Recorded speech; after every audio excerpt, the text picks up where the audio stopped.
بسم اللہ الرحمن الرحیم نحمدہ ونصلی علی رسولہ الکریم. آج ہمارا لیکچر نمبر 15 ایسے ہی ہے نا، 15واں لیکچر ہے آج ہم انشاءاللہ سورہ اذا جاء نصر اللہ والفتح اور ٹائم بچا تو قل هو اللہ احد سورہ اخلاص، یہ دو صورتیں آج ہم انشاءاللہ مکمل کریں گے.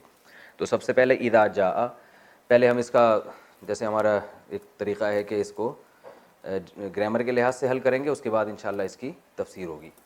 اذا کا معنی ہوتا ہے جب. اذا کا معنی کیا ہے؟ جب. وین انگلش میں کیا ہے؟ جب. یہ بہت استعمال ہوا ہے قرآن مجید میں اذا کا لفظ. جاء، جاء اصل میں تھا جاء ضربا کی طرح. کیا تھا؟ جاء ضربا. تو درمیان میں یا آ رہا ہے نا، میں نے کہا تھا واو الف یا آتے ہیں تو شکل چینج. تو جاء کو پڑھتے ہیں جاء، ٹھیک ہے. اس کا معنی ہوتا ہے آنا، کم. کیا معنی ہوتا ہے؟ آنا. اس کا مضارع آتا ہے یجیء. یجیء تھا یضربو کی طرح، تو پڑھا جاتا ہے یجیء. اذا جاء، جاء کا معنی کیا ہے؟ آنا. اردو میں کوئی اس کا مشابہ لفظ استعمال ہوتا ہے؟ مجیت. مجیت ہوتا ہے لیکن وہ گاڑی اردو ہے. اچھا، اذا جاء نصر اللہ. نصر کہتے ہیں مدد کو. نصر کسے کہتے ہیں؟ نصرت سے نکلا ہے. تبلیغی جماعت میں استعمال ہوتا ہے لفظ نصرت کے لیے. ہم گئے ہیں. ناصر مدد کرنے والا، منصور جس کی مدد کی جائے. خلیفہ منصور نہیں کہا جاتا ہے، منصور. اور منصور بھائی بھی ہوتے ہیں اردو میں. تو نصرت مدد کرنا، مدد کرنا، یا مدد کو بھی کہتے ہیں صرف مدد. نصر اللہ، اللہ کی مدد. آسان ہے. اذا جاء نصر اللہ والفتح، واو کا معنی اور فتح کا معنی فتح. اردو میں استعمال ہوتا ہے لفظ فتح، ٹھیک ہے نا. وکٹری کو کہتے ہیں نا. اذا جاء نصر اللہ والفتح ورأیت الناس، واو کا معنی اور، رأیت گزر چکا ہے. اب یہ لفظ ریپیٹ ہو رہے ہیں نا دوبارہ. رؤیت سے نکلا ہے. رؤیت آپ نے پڑھا تھا ارأیت الذی یکذب بالدین، پڑھا تھا نا ارأیت، تو وہی ارأیت ہے. ورأیت الناس، ناس کہتے ہیں لوگوں کو. بہت آسان ہے. ناس کسے کہتے ہیں؟ لوگوں کو. ورأیت الناس یدخلون،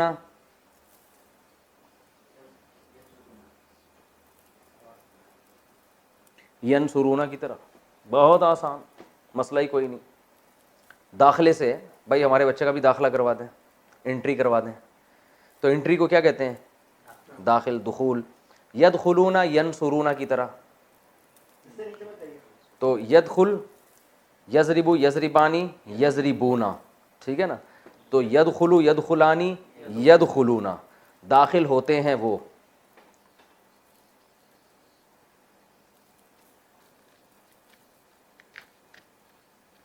یدخلون فی، اس سے نیچے نہیں جاؤں؟ یہ ٹھیک ہے، یہ نظر آ رہا ہے؟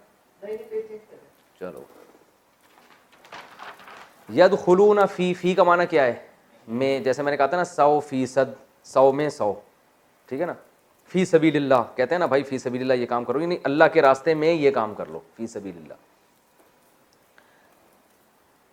یدخلون فی دین اللہ، آسان ہے، اللہ کے دین میں. افواجا، افواجا. افواج جو ہے نا جمع ہے فوج کی جمع. فوج کی جمع کیا ہے؟ افواج. افواج پاکستان، ٹھیک ہے نا. تو فوج کہتے ہیں لشکر کو. تو کئی لشکر کو کیا کہیں گے؟ افواج. تو افواج کئی لشکروں کو کہیں گے. یدخلون فی دین اللہ افواجا. فسبح، فا کا معنی تو یا پس. سبح کئی دفعہ بتا چکا ہوں. اتنا مزہ آئے گا آپ لوگوں کو. جیسے جیسے تفسیر میں ہم آگے جائیں گے نا، قرآن ایسے آسان ہوتا چلا جائے گا کہ آپ بولو گے یار یہ تو لیکن آپ نے محنت کرنی ہے تھوڑی سی. جو جو پڑھایا جا رہا ہے اس کو یاد کرنا ہے، تو آگے آپ کو خود بخود سمجھ میں آنا انشاءاللہ شروع ہو جائے گا. سبح، بالکل جیسے بچے کو ہاتھ پکڑ کے جب ہم تھوڑا تھوڑا چلاتے ہیں، تھوڑا ہم چلاتے ہیں، پھر آہستہ آہستہ وہ خود چلتا ہے. پھر ایسا بھاگتا ہے کہ ماں باپ کو شکایت یہ ہوتی ہے آتا ہی نہیں ہے گھر پہ، ٹھیک ہے نا. فسبح، سبح امر ہے. یسبح ہے نا، یسبح، سبح یسبح امر بنانے کا طریقہ کیا ہے؟ اس کو ہٹا دو اور آخر کو ساکن کر دو. سبح، فسبح بحمدی کا کیا ہے؟ فسبح بحمدی ربی کا. بحمدی، بی کا معنی ساتھ، حمد کا معنی تعریف. بحمدی، ہم تعریف کو کہتے ہیں. بھائی حمد و نعت کا پروگرام ہوتا ہے نا، آج حمد و نعت کا پروگرام ہے. حمد اللہ کی تعریف اور نعت رسول اللہ صلی اللہ علیہ وسلم کی تعریف کو کہا جاتا ہے. بحمدی، فسبح بحمدی ربی کا، اپنے رب کی حمد کے ساتھ تسبیح بیان کریں آپ. ٹھیک ہے نا؟ فسبح بحمد ربک واستغفرہ. واو استغفر، یہ ہو کو ہٹائیں آپ تھوڑی دیر کے لیے، استغفر کو دیکھتے ہیں. باب استفعال، ہم نے پڑھا تھا استخراج.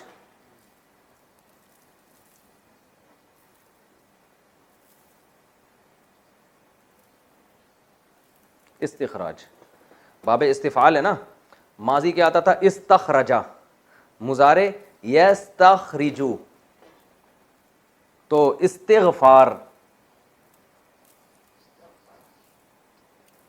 استغفار مغفرت طلب کرنا. اردو میں استعمال ہوتا ہے استغفار، مغفرت طلب کرنا، معافی طلب کرنا. تو یہ استغفرا،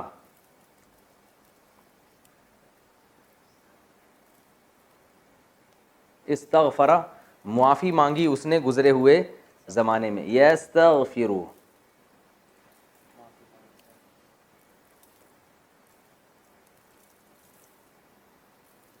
معافی مانگتا ہے یا مانگے گا وہ ایک مرد. یضربو کی طرح ہے نا، یستغفرو یستغفرانی یستغفرون. یستغفرو معافی مانگتا ہے وہ. امر بنانے کا طریقہ کیا ہے؟ اس کو اڑایا، سب سے پہلے یا کو اڑایا تو کیا بن گیا؟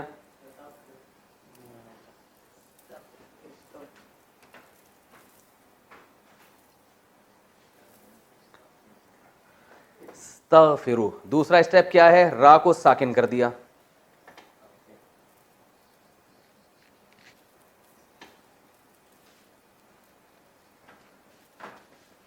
وہ جو اسٹیپ آپ نے اپنے ڈائری میں لکھے ہیں نا، اپنی ہیڈنگ خوبصورت مبارک ہاتھوں سے جو آپ نے لکھی ہوگی ہیڈنگ، اور اس میں آپ نے امر بنانے کا طریقہ جو میں نے بتایا تھا اخپل طریقے سے آپ نے اس میں لکھا ہوگا، تو وہ جگہ دیکھ لیں. دوسرا اسٹیپ کیا؟ آخر کو ساکن. پھر پہلا لفظ اگر ساکن ہے تو شروع میں حمزہ، تو وہ بن گیا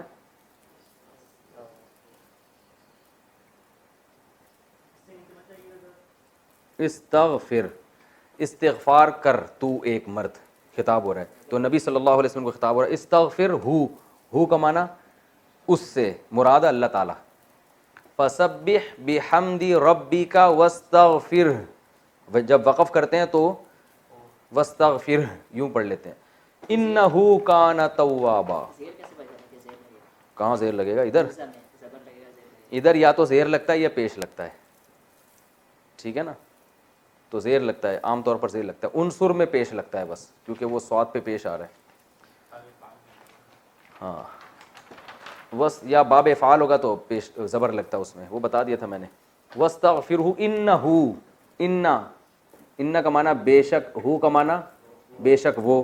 کانا، کانا کو سمجھیں، یہ بہت استعمال ہوا ہے. کانا یکونو قرآن میں، یکن، کانا یکونو بہت استعمال ہوا. کانا کا معنی ہے، کانا کا کیا معنی ہے؟ اصل میں تھا کاوانا. اصل میں کیا تھا؟ کاوانا. ہوا وہ ایک گزرے ہوئے زمانے میں. کیا ہوا یہ آگے بتایا جائے گا. کیا ہوا تھا، کیسے مر گیا بھائی، یہ کہتے ہیں نا کیا ہوا تھا. اب یہ نہیں کہ آپ خود بخود عربی میں فنٹر بن کے عرب سے پوچھیں ماں کانا تو یہ نہیں بنے گا. تو ہم تو آپ کو لغت میں اتنی مہارت تھوڑی دلا رہے ہیں، ہم تو صرف قرآن سمجھانے کے لیے. تو ان فارمولوں کو آپ خود سے فٹ کر کے عربی بولنا نہ شروع کر دیں، کیونکہ پھر آپ پٹیں گے تو پھر آپ بلا وجہ ہمیں پکڑیں گے. مفتی صاحب نے ہمیں بھی بتایا تھا، وہی ہے نا کہ وہ واٹ از. کسی نے کہا ایک آدمی ہوٹل پہ کیا کہہ رہے ہیں واٹ از، کیا کیا ہے یہاں پہ. کھانے والے سے پوچھ رہے ہیں واٹ از. تو یہ والی عربی نہ کہیں بولنا شروع کر دیں. لیکن بہرحال کانا کا مطلب کیا ہوتا ہے؟ ہوا. یہ ماضی ہے، کاوانا ضربا کی طرح. اور مضارع استعمال ہوتا ہے یکونو. اصل میں تھا یکونو، ینصرو کی طرح، ہوتا ہے یا ہوگا. تو یکونو کو پڑھتے ہیں یکونو، جیسے یقولو کو یقولو، تو یکونو کو یکونو ہے. ہاں جیسے قوالا کو قالا پڑھتے ہیں تو کوانا کو کانا پڑھتے ہیں. اچھا بھائی، انہو کانا، کانا کا معنی ہے وہ، کیا ہے آگے آ رہا ہوتا ہے اس کا تذکرہ، کیا ہے وہ. جیسے از ایسے ہی تھوڑی استعمال ہوتا ہے، وہ کچھ نہ کچھ تو لگے گا نا. ہی از بیچلر یا ہی از مین یا ہی از شی از ویمن، کچھ تو لگتا ہے نا. تو یہ خود سے نہیں ہوتا کچھ، اس کے آگے یہ ہوتا ہے کہ وہ کیا ہے، اس بندے کا تذکرہ ہوتا ہے اور وہ جو چیز ہے وہ اس کا تذکرہ ہوتا ہے.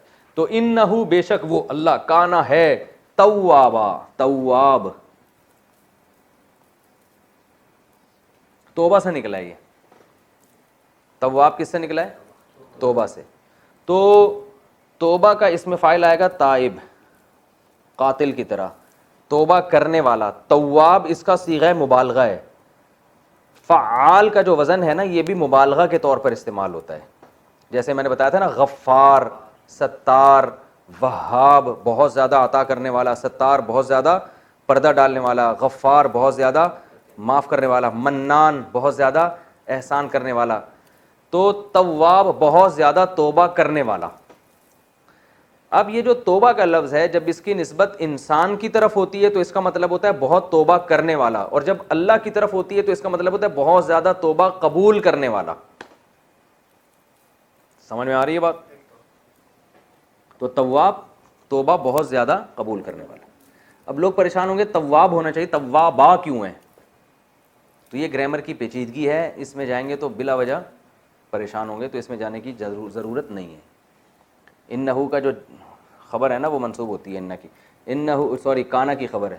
اب کانا کی خبر میں پھر پریشان ہوں گے. بس تواب توابا ایک ہی مطلب ہے، انہو کانا توابا. سورت کمپلیٹ ہو گئی. اس کے بعد قل هو اللہ احد ہے. تو دونوں صورتوں کو میں ابے اس کے بعد تو سورہ لہب ہے، ہاں سورہ لہب ہے اس کے بعد. اذا جاء نصر اللہ کے بعد سورہ لہب ہے نا، تو اب سورہ لہب کو بھی ہم پڑھ لیتے ہیں، تو پھر دونوں کی تفسیر ایک ساتھ ہو جائے گی. ٹائم کتنا ہے؟ 28 منٹ ہو گئے، ابھی تو بہت ٹائم ہے. سورہ اخلاص نہیں ہے، سورہ لہب ہے. تبت یدا ابی لہب وتب. تبت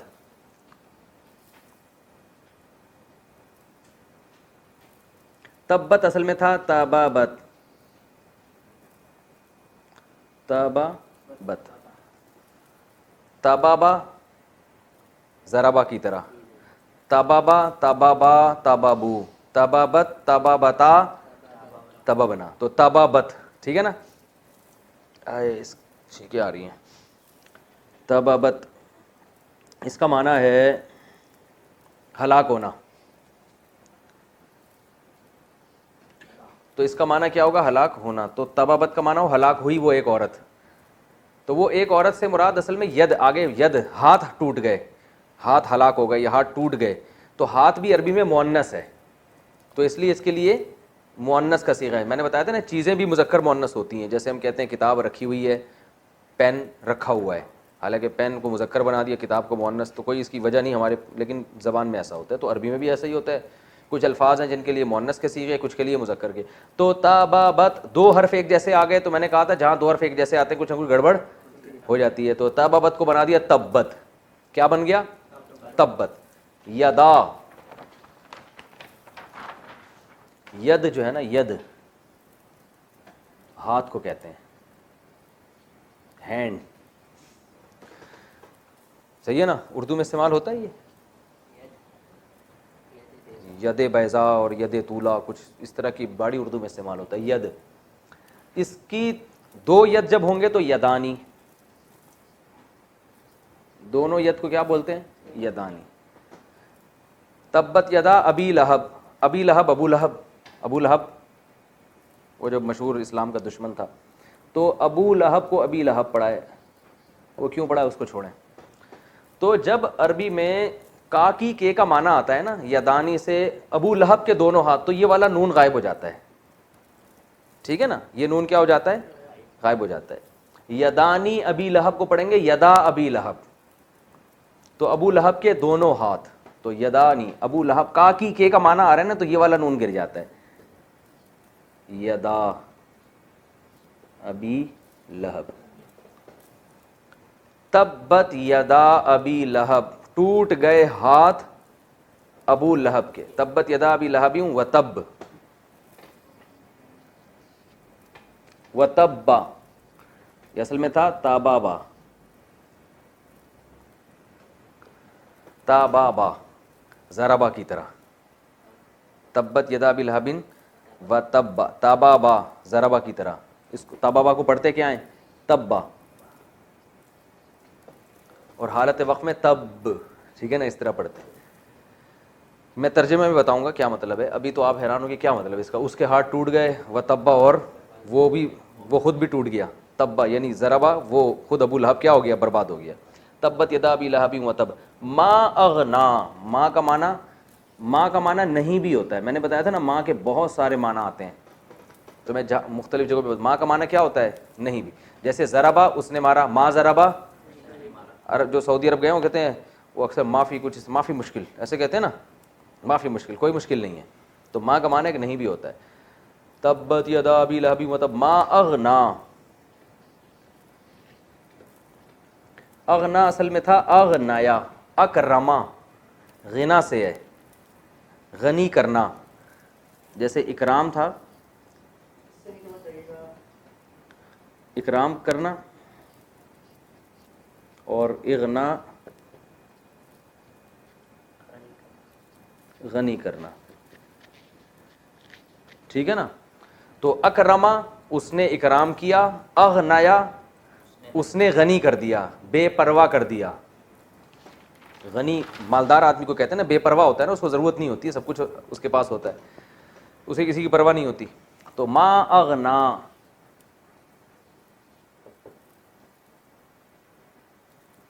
اغنیا کو اغنا پڑھتے ہیں، ما اغنا عنہ، عن کا معنی سے، ہو کا معنی اس سے، مالہ،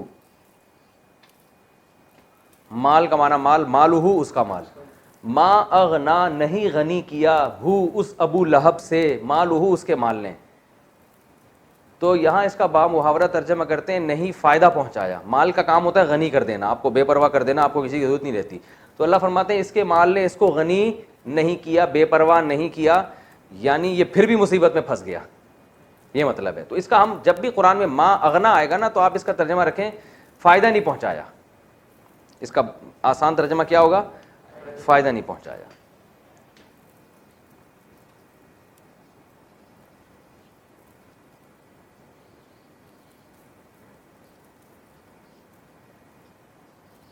اسے اس کے مال نے، مالہ جو ہے نا اغنا کا سبجیکٹ ہے، ما اغنا عنہ مالہ و ما، واو کا معنی اور، ما کا معنی وہ چیز، دیکھیں یہاں ما کا معنی نہیں ہے، یہاں کا ما کا معنی الذی ہے، نہیں فائدہ پہنچایا اس ابو لہب کو اس کے مال نے، و ما اور اس چیز نے بھی، کسبا ضربا کی طرح جو اس نے کمائی،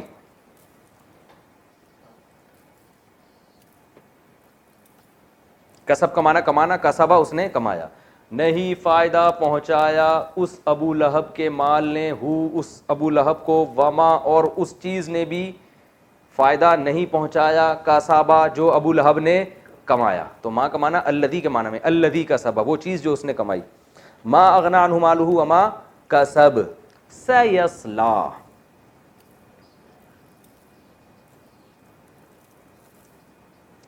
سیصلا اصل میں تھا یسلیو،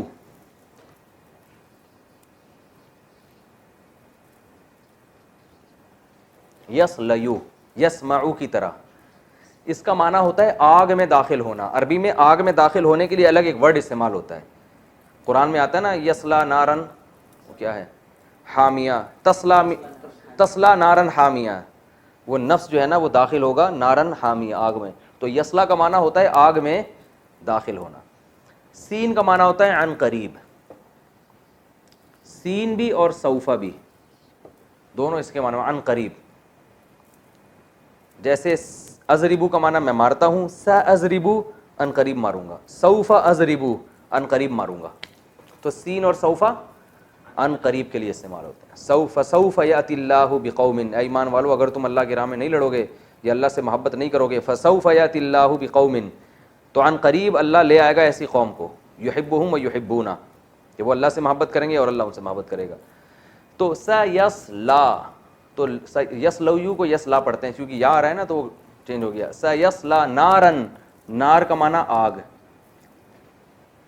اب یسلا کا معنی بھی آگ میں داخل ہونا، نار اور تاکید کر دیا، تو داخل ہوگا ان قریب نارن، آگ میں. نار اردو میں استعمال ہوتا ہے، اللہم اجرنا من النار، یہ دعا تو اکثر لوگوں کو یاد ہی ہوگی نا. سیصلا نارن ذات لہب، یہ ذاتا عربی میں ایک ذا، ذو اور ذی استعمال ہوتا ہے. ذا، ذو اور ذی، ان تینوں کا معنی ہوتا ہے والا. کیا معنی ہوتا ہے؟ والا. جیسے ذو مال، کہتے ہیں ذو معنی الفاظ استعمال کر رہے ہو، یعنی کئی معنی والے الفاظ استعمال کر رہے ہو، ٹھیک ہے نا. ذو النورین حضرت عثمان کو کہا جاتا ہے، دو نور والے. ذو مال، مال والا. ذا مال، ذی مال. ذی وجاہت، ذی شان، کیا خاندانی مثال دی ہے. پین کا ڈھکن نیچے گر گیا، اس نے کہا اس کو اتنا جوش آیا، اس نے کہا بڑی ذی شان نام ہوتا ہے نا انسانوں کا، ذی شان، شان والے. ذی شان بھائی تشریف لائیے. اور ذوالفقار، ٹھیک ہے نا، فقار والا، وہ ریڑھ کی ہڈی کے اس کو، وہ بھی اس کو تو فقار کہتے ہیں. ذوالقرنین، قرن کہتے ہیں سینگ کو یا کنارے کو، قرنین دونوں کناروں والا، کیونکہ انہوں نے مشرق اور مغرب دونوں طرف ذوالقرنین گئے تھے نا، تو اس لیے ان کو دو کناروں والا کہا جاتا ہے. ذوالقرنین. حدیث میں ایک صحابی ہیں جن کا ہاتھ بہت لمبے تھے، ان کو ذوالیدین کہا جاتا تھا، دو لمبے ہاتھ والے. اور اس کی مثالیں، ذی شعور انسان، ایسے آدمی نے مثال دی ہے. ہاں مجھے پتا ہے، اچھی بات ہے. تو ذی شعور، اور کیا ایک اور ہے، ذی روح، کسی ذی روح چیز کو تکلیف نہ پہنچاؤ، روح والی ہو گئی نا ذی روح. تو ذو ذا ذی ہے اسی معنی میں. اس کی مؤنث آتی ہے ذات. اس کی مؤنث کیا آتی ہے؟ یعنی وہی چیز اگر مؤنث ہوگی تو ذات. ذاتو مالن، مال والی. ذا مال، ذو مال، مال والا. ذی شعور، شعور والا. ذاتی شعور، شعور والی. آ رہی ہے بات سمجھ میں؟ اب بھی سمجھ میں آئے تو پھر رہنے دیں، بس یہ آخری لیکچر سمجھ کے پڑھیں، پھر آ جائے گا انشاءاللہ. سیصلا نارن ذاتا لہب. نار عربی میں مؤنث ہے، تو ذا لہب کے بجائے ذاتا لہب. لہب کہتے ہیں انگارے کو. لہب عربی میں کسے کہتے ہیں؟ آگ کا انگارہ. یہ اردو میں استعمال نہیں ہوتا، انگارہ آگ کا. سیصلا نارن، یا بھڑکنے والی آگ کو بھی کہتے ہیں. سیصلا نارن ذات لہب وامرأتہ، واو کا معنی اور امرأہ. عربی میں امرأہ کہتے ہیں عورت کو. کسے کہتے ہیں؟ عورت کو. مر کسے کہتے ہیں؟ مرد کو. مر کہتے ہیں مرد کو. اردو میں ایسا تھا مروت، کہتے ہیں نا یار آپ میں ذرا بھی مروت نہیں ہے، یعنی مردانگی نہیں ہے. ایک تو مروت کوچ بھی ہے نا پاکستان کراچی میں چلتی ہے، اس کو بھی لوگ مروت کوچ پڑھتے تھے. تو مروت کہتے ہیں نا یار، تھوڑا سا مروت ہوتی ہے انسان میں. کیا مطلب؟ مردانگی. مردانگی کا مطلب یہ ہے کہ یعنی کوئی غیرت اور کچھ، مرد کو اپنی غیرت کا خیال ہوتا ہے نا، تو مروت مرد، مر سے نکلا ہے. مر کسے کہتے ہیں عربی میں؟ مرد کو کہتے ہیں. اور امرأتن عورت کو. امرأتن عورت کو کہا جاتا ہے. تو قرآن میں آتا ہے سیصلا نارن، داخل ہوگا وہ ابو لہب آگ میں، ذات لہب بھڑکنے والی. ذاتا کا معنی والی، بھڑکنے والی آگ. وامرأتہ، اور امرأتہ اس کی بیوی بھی. وامرأتہ حمالۃ الحطب، حمالہ زبردست. حمل کسے کہتے ہیں؟ اٹھانے کو. حملہ یحملو، حملہ ضربہ کی طرح، یحملو یضربو کی طرح. اس کا معنی تھا اٹھانا. حمل، حاملہ عورت جس کے جو ہے نا بطن میں بچہ ہوتا ہے تو اس کو بھی کیا کہتے ہیں؟ حاملہ. تو حمل کا معنی اٹھانا، حامل اٹھانے والا، اور صیغہ مبالغہ ہے، جیسے غفار غافر سے، ساتر سے ستار، ابھی کئی مثالیں آئیں نا، واہب ہبہ کرنے والا، وہاب. تو حامل حمال، اور آگے تا لگا دو تو عورت کے لیے حمالہ، ٹھیک ہے نا، حمالہ اٹھانے والی، یعنی محنت سے کوئی چیز اٹھانے والی. حمالۃ الحطب، حطب عربی میں جنگل کی لکڑیوں کو کہتے ہیں، جو جنگل سے لکڑیاں لوگ چن کے لاتے تھے نا، اس کو حطب کہا جاتا ہے. جنگل کی لکڑیاں کہہ لو آپ، جن کو جلانے کے لیے لاتے تھے.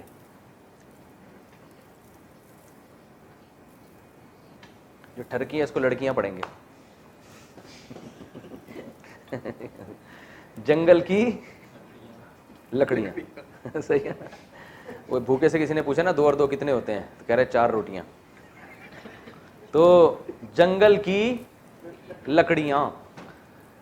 تو حمالۃ الحطب، ہمارے ایک دوست تھے، وہ مجھے وہ واقعہ یاد آیا ایگزامینیشن ہال میں نا، جب ہم مدرسے میں جب بیٹھے ہوئے تھے تو انہوں نے پیپر حل کیا.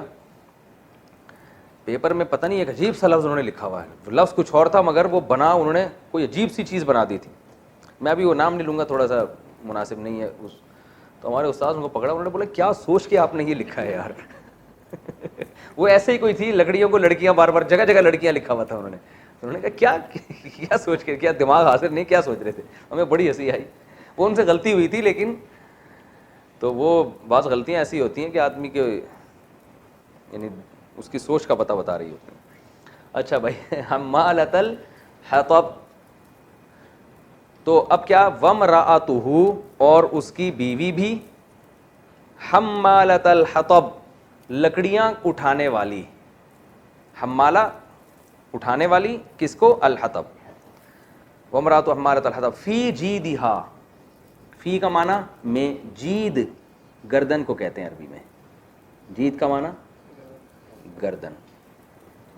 فی جیدہا حبل، حبل عربی میں رسی کو کہتے ہیں.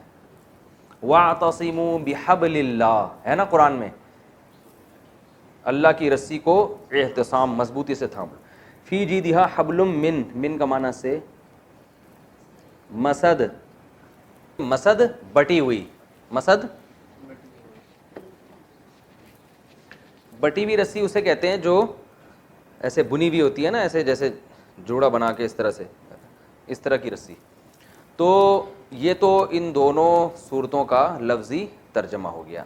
تبت یدا ابی لہب، ابو لہب کے ہاتھ. اچھا یہاں ایک ذہن میں رکھیں، عربی میں جو فعل ماضی ہے نا، وہ دعا کے معنی میں بھی استعمال ہوتا ہے. جیسے رحیمہ، اس نے رحم کیا، رحمہ اللہ، اللہ نے اس پر رحم کیا. لیکن ساتھ ساتھ اس کا ایک معنی یہ بھی ہے اللہ اس پر رحم کرے. جب کوئی مر جاتا ہے ہم کہتے ہیں رحمہ اللہ، اللہ ان پر رحم کرے. تو یہ دعا اور بد دعا دونوں معنی میں بھی استعمال ہوتے ہیں. جیسے اب کیا ہے، تبت یدا ابی لہب، ابو لہب کے ہاتھ، اس کا اصل ترجمہ تو ہوگا ابو لہب کے ہاتھ ٹوٹ گئے، لیکن یہ مطلب نہیں ہے اس کا. اس کا مطلب ہے اللہ تعالیٰ کہہ رہے ہیں ابو لہب کے ہاتھ ٹوٹ جائیں، گویا اللہ اپنی تمنا کا اظہار کر رہے ہیں. اور ظاہر ہے جب اللہ کوئی ارادہ کر لے تو پھر وہ تو پورا ہو کے رہتا ہے. تو تبت یدا ابی لہب، ابو لہب کے ہاتھ ٹوٹ جائیں، با تب، اور ابو لہب بھی ہلاک ہو جائے. ایک ترجمہ اس کا یہ ہے. دوسرا ترجمہ اس کا یہ ہے کہ ایسا ہو گیا. دونوں مطلب ہیں اس کے. ٹوٹ گئے ہاتھ ابو لہب کے، و تبا، اور وہ خود بھی ہلاک ہو گیا. ٹھیک ہے نا. تو دونوں مطلب جب بھی ماضی کا صیغہ آتا ہے نا تو دونوں مفہوم اس سے نکلتے ہیں. اب ہم اس کی جو ہے نا سورہ نصر اور سورہ لہب کی تفسیر، مختصر تفسیر ہے، بہت زیادہ ڈیٹیل میں نہیں جا رہا کیونکہ ہم نے پورا 30واں پارہ مکمل کرنا ہے. پھر رمضان کے بعد انشاءاللہ ہم پورا قرآن کمپلیٹ کریں گے. تو آپ کو قرآن کی زبان میں سمجھ میں آ جائے اتنا کافی ہے. پھر تفسیریں تو بڑی لمبی لمبی، ایک ایک سورت پہ 1.5 گھنٹے بھی بیان ہو سکتا ہے. اب ہم انشاءاللہ ان دونوں صورتوں کی مختصر تفسیر پڑھیں گے. پہلی صورت ہے اذا جاء نصر اللہ والفتح. اذا کا معنی جب، جاء کا معنی آئے، نصر اللہ اللہ کی مدد اور فتح. اس کا شان نزول ہے رسول اللہ صلی اللہ علیہ وسلم نے 8 ہجری میں مکہ فتح کیا.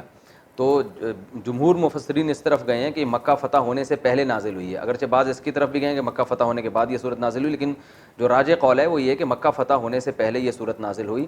اور اللہ نے فرمایا اذا جاء، جب آ جائے، نصر اللہ اللہ کی مدد، والفتح اور فتح، یعنی مکہ جب فتح ہو جائے اور اسلام کو شان و شوکت اور قوت مل جائے. یہ جاء جو ہے نا ماضی کا لفظ ہے، لیکن یہ جب کے ساتھ استعمال ہو تو پھر یہ فیوچر کے معنی میں چلا جاتا ہے. اردو میں بھی ایسے ہے، آپ کہتے ہیں نا جب وہ آیا تو میں بھی جاؤں گا، حالانکہ آیا تو پاسٹ ہے نا، لیکن جب ہم کہتے ہیں جب وہ آیا تو پھر میں یہ کام کروں گا، تو یعنی اگر وہ آ گیا تو ہوگا، نہیں تو نہیں ہوگا. تو اللہ فرماتے ہیں اذا جاء نصر اللہ والفتح، جب اللہ کی مدد اور فتح آ گئی، جو آپ صلی اللہ علیہ وسلم ساری زندگی محنت کرتے رہے، اب اس کا پھل کھانے کا وقت آیا ہے، اللہ کی مدد آ گئی اور اسلام کو غلبہ مل جائے گا. اذا جاء نصر اللہ والفتح ورأیت الناس، اور آپ دیکھ لیں لوگوں کو، یدخلون، کہ وہ داخل ہو رہے ہیں، فی دین اللہ اللہ کے دین میں، افواجا، فوج در فوج، لشکر کے لشکر. اب تک کیا ہو رہا تھا؟ ابھی فلاں جگہ ایک آدمی مسلمان ہو گیا، فلاں جگہ ایک آدمی مسلمان ہو گیا، وہ بیچارہ جو مسلمان ہوتا تھا وہ بھی کمزوری کی حالت میں. تو اللہ فرماتے ہیں جب اللہ کی مدد آ جائے گی، یعنی مکہ فتح ہو جائے گا اور فتح بھی آ گئی، مدد بھی آ گئی، اور آپ دیکھ لیں لوگوں کو کہ وہ اللہ کے دین میں جوق در جوق داخل ہو رہے ہیں. وَيَدْخُلُونَ فِي دِينِ اللَّهِ أَفْوَاجًا وَرَأَيْتَ النَّاسَ يَدْخُلُونَ فِي دِينِ اللَّهِ أَفْوَاجًا فَسَبِّحْ بِحَمْدِ رَبِّكَ، تو آپ پاکی بیان کریں اپنے رب کی حمد کے ساتھ. پاکی بیان کرنے کا مطلب یہ بتائیں کہ اللہ ہر عیب سے پاک ہے، اور حمد کا مطلب تمام تعریفوں کے لائق ہے. کسی کی کامل تعریف جب کی جاتی ہے جب آپ اس کو بتائیں کہ کوئی برائی اس میں ہے نہیں اور ساری اچھائیاں اس میں ہیں. بعض لوگوں میں اچھائیاں بھی ہوتی ہیں، برائیاں بھی ہوتی ہیں، تو آپ کو اس میں یہی اچھائیاں ہیں، تو یہ بھی کامل تعریف نہیں ہے، کہ ہو سکتا ہے یہ اچھائیاں ہیں تو ساتھ میں کچھ برائیاں بھی ہوں. آپ یہ کہیں کہ اس میں کوئی برائی نہیں ہے، تو ہو سکتا ہے برائی نہ ہو لیکن اچھائیاں بھی نہ ہو. تو اس لیے قرآن میں یہ حدیث میں بھی یہ لفظ آتا ہے فسبح بحمدی ربک. ہم ثنا جو پڑھتے ہیں سبحانک اللہم وبحمدک، سبحانک اللہم، اللہم کہتے ہیں اے اللہ سبحانک تو پاک ہے، وبحمدک اور تیری حمد کے ساتھ بھی ہم یہ بات بیان کر رہے ہیں. ٹھیک ہے نا، یعنی ہم جو تیری پاکی بیان کر رہے ہیں تیری حمد کے ساتھ، کہ یہ بھی بتا رہے ہیں کہ تو عیب سے بھی پاک ہے اور ساری خوبیاں بھی تیرے اندر ہی ہیں.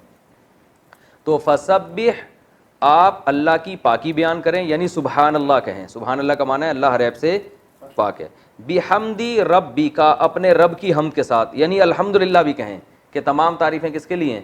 اللہ کے لیے. فسبح بحمد ربک واستغفرہ، اور اللہ سے توبہ بھی کریں. ہو کا معنی اس اللہ سے استغفار بھی کریں، اپنی خطاؤں پہ معافی بھی مانگیں. واستغفر انہ کان توابا، بے شک وہ توبہ قبول کرنے والا ہے. جب آپ استغفار کریں گے تو آپ کی خطاؤں کو معاف کرے گا. تو یہ تو اس کا شان نزول تھا، اور مختصر اس کی کچھ ترجمہ میں نے بتایا. اس میں ہمیں اسباق کیا ملتے ہیں؟ ہمیں اسباق یہ ملتے ہیں کہ بھائی مسلمانوں کی فتح میں اور کافروں کی فتح میں فرق ہے. نبی صلی اللہ علیہ وسلم ساری زندگی محنت کرتے رہے، اب اللہ نے بتایا کہ فتح اور نصرت کا وقت آ چکا ہے. تو جیسے ہی فتح ہوگی تو ایک خوشخبری سنائی کہ اب 1-2 لوگ نہیں آئیں گے، بلکہ ہزاروں کی تعداد میں لوگ اسلام، پورے قبیلے آ کے مسلمان ہو رہے تھے، پورے قبیلے. کیونکہ بہت سے لوگ انتظار میں تھے کہ اگر محمد صلی اللہ علیہ وسلم سچے نبی ہیں، تو یہ کہتے ہیں میں آخری نبی ہوں، سچا نبی ہوں، تو اللہ ان کو یقیناً فتح دے گا، یہ غالب ہو جائیں گے. اگر یہ غالب ہو گئے تو اس کی علامت ہے سچے ہیں، نہیں ہوئے تو اس کی علامت ہے اللہ ان کے ساتھ نہیں ہے. تو بہت سے لوگ اس انتظار میں تھے. تو جیسے ہی نبی صلی اللہ علیہ وسلم کو مکہ فتح ہوا، اللہ نے بتا دیا کہ اب کیا ہوگا. وہ لوگ جو ابھی کنفیوژن میں تھے ان کو یقین ہو گیا بھائی یہ تو دین سچا ہے، تو دھڑا دھڑ پورے کے پورے قبیلے آ کے مسلمان ہو رہے ہیں. تو یہ بڑی خوشخبری تھی. تو ورأیت الناس یدخلون فی دین اللہ افواجا فسبح. تو اللہ نے پہلا نقطہ ہمیں ملتا ہے کہ جب یہ اتنی بڑی فتح ملے گی تو مسلمان کی خوشی میں اور غیر مسلم کی خوشی میں فرق ہوتا ہے. وہ اکڑتے ہیں، وہ تکبر کرتے ہیں، وہ کہتے ہیں ہم نے کیا، ہم یوں. جیسے ہوتا ہے ظالم لوگ جب کسی بستی پہ غالب آتے ہیں تو قتل و غارت کا میدان گرم کرتے ہیں، جشن مناتے ہیں. تو ہمیں حکم دیا گیا کہ آپ نے اپنے رب کی اور تعریفیں کرنی ہیں اور اس کی پاکی اور بیان کرنی ہے، اور خوشی کا اظہار اس طرح سے کرنا ہے کہ اللہ تیری توفیق سے ہوا ہے. تبھی حدیث میں آتا ہے نا، ایک روایت میں آتا ہے کہ جب گئے تو اکڑ کے داخل نہیں ہوئے مکہ میں، بلکہ سر جھکے ہوئے تھے ان کے. تو ایسے یہ تاریخ میں ایسی پہلی مثال ملتی ہے کہ آپ اتنے عرصے بعد کسی علاقے کو فتح کریں جس سے آپ کو نکالا گیا ہو, فاتح بن کے داخل ہو اور عاجزی کے ساتھ داخل ہو. فسبح بحمد ربک واستغفر, اور اپنی کوتاہیوں پہ معافی میں. نبی سے گناہ نہیں ہو سکتا, خلاف اولا کام ہو سکتا ہے کہ بھائی بہتر یہ تھا لیکن اس کے خلاف ہو گیا, تو گناہ نہیں ہو سکتا. تو نبی سے جو خلاف اولا کام بھی ہوتا ہے تو اللہ اس پہ بھی استغفار کا حکم دیتے ہیں کہ اگر اس دعوت کے مشن میں آپ سے کوئی کوتاہی ہو گئی ہو تو آپ کو چاہیے کہ آپ اللہ سے معافی مانگے. تو جب نبی کو حکم دیا جا رہا ہے تو ہم کس کھیت کی مولی ہیں؟ تو ہمیں بھی کوئی بھی اگر ہمیں کامیابی ملتی ہے نا, تو کامیابی میں ہمیں اس سے سبق ملتا ہے بھائی اترانا نہیں ہے, اور اللہ کی حمد و ثنا کرنی ہے, اور اپنی کوتاہیوں پہ بھی نظر رکھنی ہے. اللہ ہم سے تو یہ تو تیری مدد ہے, ہم نے تو کام خراب کیا ہے, اپنے بارے میں یہ کہنا چاہیے. آج الٹا معاملہ ہو رہا ہے, کام کیا نہیں ہوتا اور اپنی طرف ہم نے کیا ہے, ٹھیک ہے نا, ہم نے کیا, یہ سب میری محنت کا نتیجہ ہے. تو ایک سبق تو ہمیں ملتا ہے. دوسرا سبق اس حدیث سے, اس سورت سے ہمیں یہ ملتا ہے, جو عبداللہ بن عباس رضی اللہ تعالیٰ عنہ کا واقعہ. عبداللہ بن عباس حضرت عباس کے بیٹے تھے, 9 عمر تھے. حضرت عمر ان کو اپنی محفل میں بٹھایا کرتے تھے. تو بعض صحابہ کو اشکال ہوا کہ اتنے بڑے بڑے صحابہ بیٹھے ہیں اور آپ ایک نوجوان کو اپنی محفل میں بٹھاتے ہیں, کم عمر کو.